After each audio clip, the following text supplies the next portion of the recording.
I got the new iPhone 7. Look at that. And I don't. Look at that. And how can you tell the difference? Look at that. Wait. There's two ways you can tell the difference. Turn it around. Ooh. And this is the new camera with two lenses. It's twice as good. It's got the same 28mm lens, effectively the same camera on there. And then they've added a second 56mm. That's effective. Which is, yeah. It's a telephoto. Now you're a photographer. Calling it telephoto isn't quite true. It's closer. Let's call it a longer focal length. Well, I'll show you here. Let me give you a shot here. So we're looking at Frederick, and that is, can you get a single of that? Yeah, there you go. So there's a button here. I tap that, and it's closer. Now I have to say that there's, it's not super zoom, but that is nice. And this is where we're most interested in what they're going to do with these two lenses. I can slide in between the two. And it's not like your typical it's more like optical. It's not quite optical, but it's better than digital zoom, right? And of course you can go beyond that and then super digital. Now it's digital and you see it's getting blocky. Yeah. So, but what we thought Apple would do with the two lenses is maybe something a little more computational where it would get images from both lenses.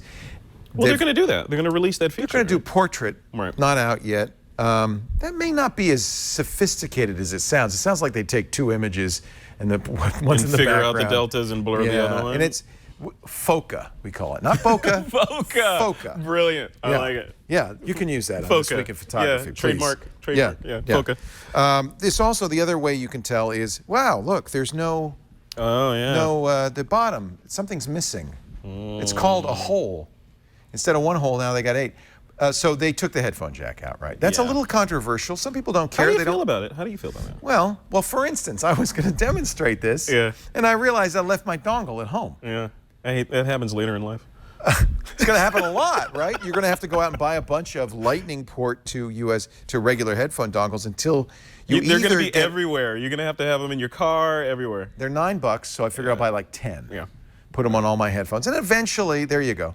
And eventually, somebody reviewed the headphone dongle. Wow, that's called I got nothing. I got nothing better to do. Now, I'm going to make a couple of points about that. The fact that you have a headphone dongle means that what we are getting out of the Lightning port is not digital audio. They're using the DAC that's inside the iPhone. You're getting analog audio out of the Lightning port. So don't say, oh, it's an external DAC, it's going to be better. Now, presumably some headphones might. Yeah. But really, I think in the long run, Apple wants you to go to wireless. But get this. This is the funniest thing. So what? We have now a new speaker port, right? Where that's a nice improvement, except that's not a speaker port. What is it? No sound comes out of that. The stereo speakers are here, and the same old speaker port as before, which was the phone speaker, now both phone and music. Oh. So iFixit tore this down, and lo and behold, they found out there's nothing behind there. Those are holes into the body, and there's a piece of plastic there. And iFixit speculated, well, maybe, I don't know, maybe that's supposed to bring sound into the microphone. What does that do? Apple explained. Let me see this. Wait till you see what you're getting for the missing headphone port. Those holes don't go, they're not a speaker.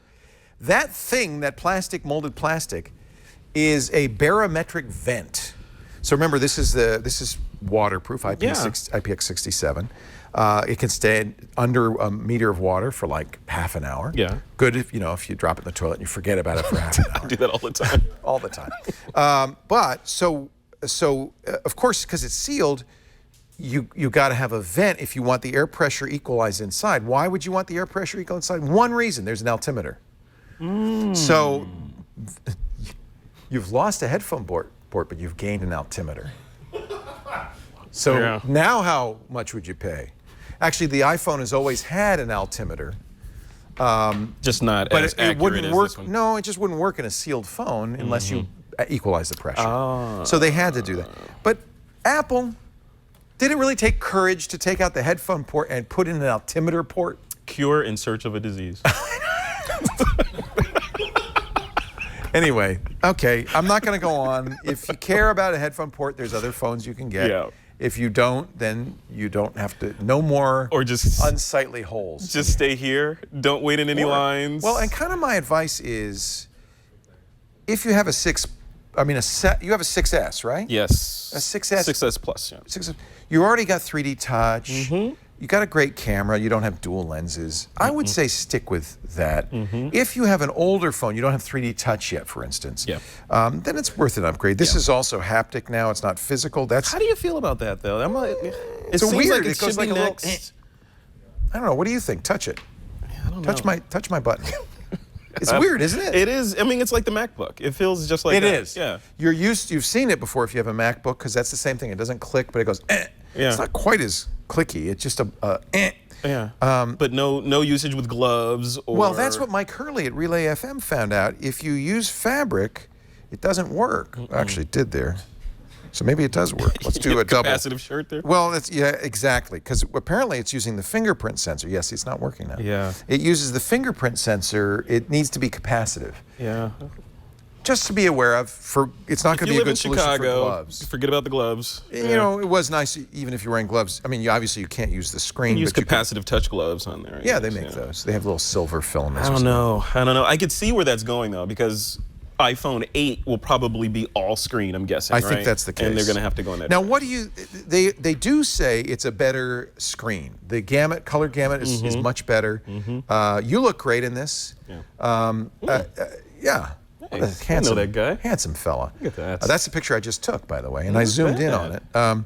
So they say it's a better gamut. It's a better screen. I have to say the camera is very good. It does very well. One of the things we were talking about this before is that film, traditionally Kodak film particularly, has been tuned for Caucasians, and as a result, African Americans, people of color, have always looked super dark on film, and that's unfair. Like a stop and a half. Normally. Yeah, so you lose your features. It's kind of, frankly, creepy, right? Yeah. So it's clear, even though Apple hasn't announced this, they've made a real effort to make this a truer color gamut for all kinds of people. Yeah, and that I admire. You don't look dark and featureless. You look like you. Yep. Which is awesome. So which is good. I mean, yeah. I mean, across the board, all skin tones from light all the way down to super Nigerian dark should render fine. Right. Yeah. So, you know, Apple didn't make a big deal about it, although when they showed samples on the announcement, they showed a lot of people of color. And so we picked up on that immediately. I think that's fabulous. Yeah. Good for them. Yep. I think it is a very good camera. I like the zoom. So you're going to keep it? Yeah, you know, a big upgrade is iOS 10. Have you already put to iOS 10? I was on the beta, man. Big upgrade. Weeks ago, I was in there. So I would say half of what's new in this phone you already got, because iOS 10, like the additional 3D touch capabilities, love it. Those are fabulous. Most of the stuff in iOS 10 I love. I'm still on the fence about messages, though.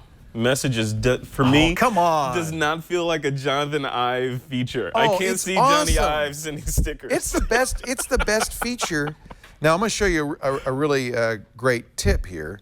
This is a messages. I'm talking to my mom. She likes to use emoji. I said, Mom, get iOS 10, because you'll see when you start to send a message, there is not only all these stickers and icons you can use, you can even play games. I can play words with friends. I'm gonna challenge you. Yeah. In messages, it's kind of a stripped down words with friends. And there's a store. See those 4 dots there? And look at all the stuff in the store. Get the Jib Jab app. Yeah, I got it. That's ridiculous. Look at all this stuff. I love Grammar Snob. You can annotate common grammatical errors with a red pencil. I mean, there is people are going to hate me. This is going to be a massive ecosystem of additional features. I like that, but still, you know, you have to exercise restraint, which generally humans aren't accustomed to exercising restraint, because don't send animated, you know, grammatically correcting messages to your boss. Well, that could be bad. And the other, of course, the other downside to that is if somebody doesn't have an iPhone or iOS 10, then it just breaks. They're not. Yeah. And so when I send stuff to Android people, those poor Android people, they get sent nothing. using Slam Effect or something, right? But I'm having so much fun with Lisa, because she's got it. I mean, I'm sending like there's a Crossy Road, a smiling doggy. I think I sent her a picture. Let me make sure I didn't send anything bad here. I think I sent her a picture of her surrounded by kitty cats. Yeah, I did. So there's a sticker plugin that you could take an image and add cats. And doesn't she look happy there? Yes. Yeah, there's even a cat coming out of her purse. I maintain a cure in search of a disease. I guess, you know, look, at the problem with it is these are very expensive. This is almost $1,000 if you get the 128 gigabyte version. Did you get it unlocked? Well, and that's another interesting story. They don't sell an unlocked one. You have to choose a carrier. The T-Mobile one is basically unlocked. Can't do it. But this year they're doing GSM and CDMA versions. So if you get the unlocked T-Mobile version, you may not be able to use it on Sprint and Verizon fully. Doesn't work for me. The tip, I guess the pro tip, is get a Verizon phone because the LTE slot, the SIM slot, is unlocked by. Well, Verizon had to do a consent decree with the FCC. Yeah. So you'll get a CDMA phone that works with all GSM carriers as well. Done. So that's the pro tip. Eventually, Apple will sell an unlocked version, but right now, That's no. the biggest tip ever. Although this is a weird unlocked one. is the way to go. Oh, I agree. I don't want it to have to be locked into any carrier. I'm traveling. I'd love to be able to use an international carrier. Or just a rental SIM and slap it. Well, in there. and weirdly enough, I got it from AT&T. I had to activate with AT&T. It was activated to my AT&T phone number, but I just thought I'm going to Europe. I'd like it to be T-Mobile because they have won't be paying extra for data there and stuff. Yeah. And so I put the T-Mobile SIM in and it worked. I didn't unlock it Until this show. Yeah, No, I didn't do that. Who would do that? That would be nuts. I guess my bottom line review is if you have a much older iPhone, you'll get a lot of benefit, 3D touch, things like that. It's the whole skip generation thing. Yeah, Right? 60% faster than the iPhone 6. Do you notice the speed? No, I never feel like my phone's slow. This feels fine to me. Yeah. Except So- for that, the planned obsolescence when the new phone comes out. when the new iOS comes out, sometimes that gets slower. And you can do that. You can take pictures in the rain, which I don't plan to.